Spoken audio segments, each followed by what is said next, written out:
Bismillahirrahmanirrahim. Assalamualaikum warahmatullahi wabarakatuh. Hi everyone. Today I'm going to talk about some basic but very important concept in phonetics. We will learn about place articulation, manner of articulation, and why mastering this knowledge is really helpful, especially for language learners and teachers. Let's get started. First, let's talk about place of articulation. It refers to where in the mouth or vocal tract two parts come together to produce a sound. Different sounds are made depending on where the airflow is blocked or restricted.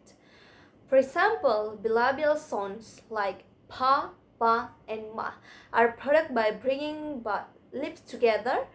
Words like pat or bat use bilabial sound. Next is alveolar sounds like ta, da, sa, and za are produced by touching the tongue to the alveolar ridge, which is the hard area behind your upper front teeth. Words like top and dog for examples. Understanding where the sound happens really help us in producing the right pronunciation.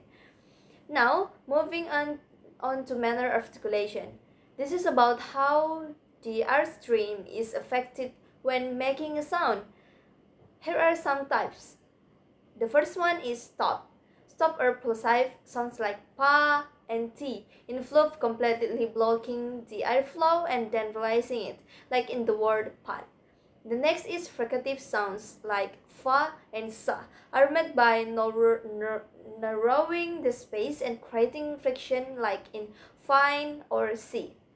The next is affricate sounds such as ta in crunch, combine a stop in a fractive. The next is nasal sounds like ma and na, let the air escape through the nose like in man. The next is lateral approximant like la in leaf, allows to the air to flow along the sides of the tongue. And approximants sounds like ra and wa are made with only a slight narrowing of the vocal tract, such as in red or win. Knowing the manner help us understand why some sounds feel different to products. Talking about advantage of mastering this knowledge. In my opinion, mastering the knowledge of place and manner of articulation brings so many advantages. First, it really improves our pronunciation and help us speak more clearly and naturally. Second, it helps us teachers explain and correct students' pronunciation in a much clearer way.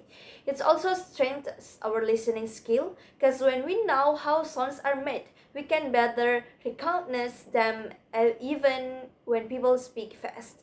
For people who want to reduce their action, understanding articulation is super helpful.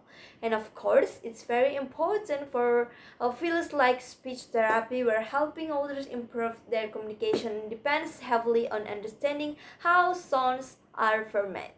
So, to sum up, learning about place and manner of articulation is essential if we want to become better speakers, better listeners, and better teachers. It's an important step toward mastering any language, especially English. Thank you so much for watching. See you next time. Wassalamualaikum warahmatullahi wabarakatuh.